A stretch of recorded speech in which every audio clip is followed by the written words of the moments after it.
I'll tell you the truth. And we all take great interest in astrology.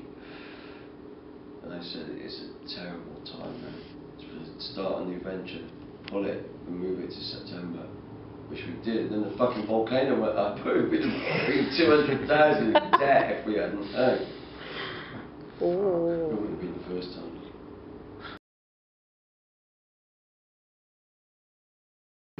First 10 years of Killing Joke's career, I didn't get paid for a gig. We were just on our flat £100 a week or whatever it was, you know. But they were just fleecing. Fleecing, mate. We've been through it all, right? How do you find the logistics of this though? Like you say, recording in space now, like getting together and rehearse and write. I mean, do you all write together, or do you sort of like, can you write separately? Or well, you bring as much as you can to the table, but they probably all get thrown away anyway. By the time you finish, we jam. The new album is, I would say, 80% jams in the studio. We make it up there. So we did structured songs in the afternoon, and we just jammed in the evening, right? In the studio, and we ended up with about 22 songs, which everyone was arguing about which one.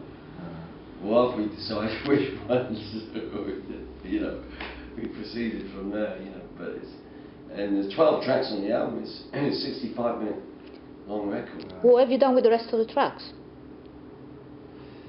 What are you going to do? We can release them or do B-sides or different times. You're doing something with this record, didn't you? There's another disc or something. Yeah, we're going to do different versions and different songs. We'll put some on the next press, and there'll be some different songs again. So it's interesting. And you got a tribute thing? Yeah, yeah. We've got all these bands that are doing Killing Joke songs. That's good. Don't have to do anything, do I? Do you listen to much of that sort of stuff? Sort of like, you know, are you interested to what another band would do to one of your songs, or is it something that you just... I heard all the ones that have already been done. I was fucking blown away. There's loads of them. There is. There's quite a few, isn't there?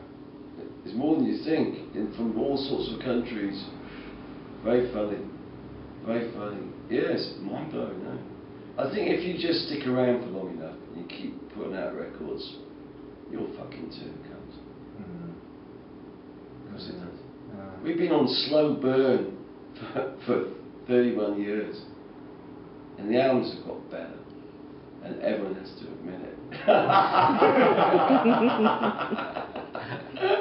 Are you playing much of the new stuff on this tour? Yeah. Yeah. You know, I was looking at the set list from the last 31 years, and we never do more than 5 or 6 tracks off any new album on any tour, but we might on this one.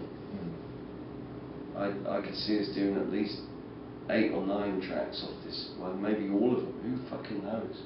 What we do is we find out the ones we play the best, and we go and do those. To be honest about it.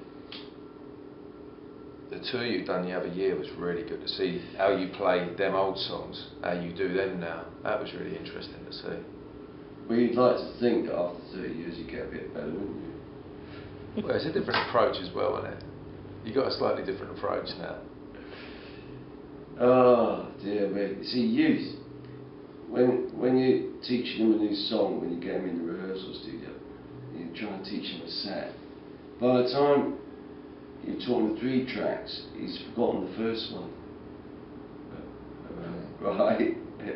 Now, when you've got to do 2 sets, so you've got to do one set one night and another set the other night, and he goes, "No man, I just want a jam."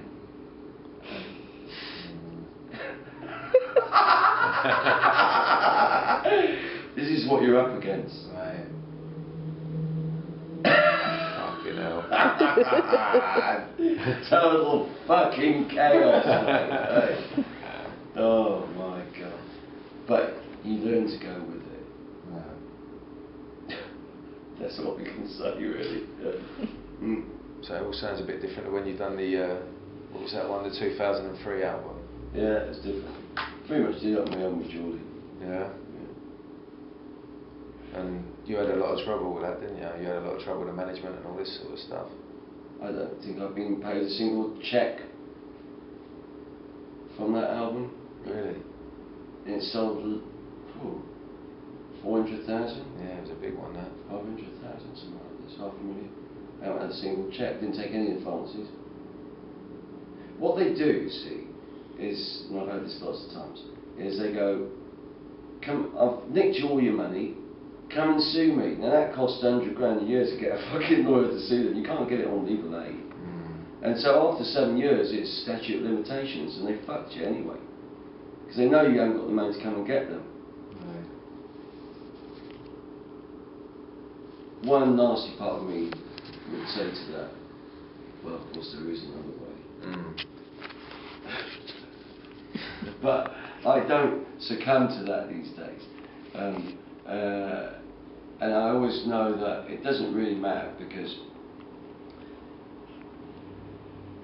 when all the anger's gone, we always come collective. Amen.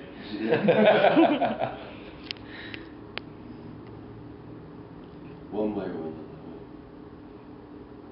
I've got one guy, I've sold almost 2 million of one record, and I haven't been paid a single penny for it. And he's taken all the money, he's done this to me. You know, well, answer phone calls, blah, blah, blah, blah, blah, blah, blah, even from lawyers. You know. That must really leave a sour taste, though. Well, look, you've got to get over the business thing fast when this shit happens. You've got to rise above it. It's just not important in the scheme of things. I know billionaires who have miserable lives. Miserable. Eh? It's just not important. My sense of freedom is greater than that. And my life's surely better than that. You know? I move on. But we get there in the end. We get there in the end. We get there in the end. We get there in one way or the other. We get there in the end with these motherfuckers. You know.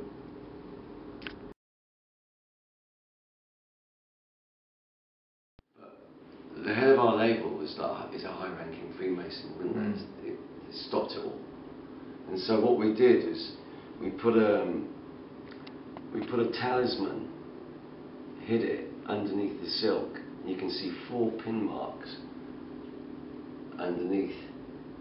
When you get the 12-inch, you have a look and you'll see 4 pin marks just in here.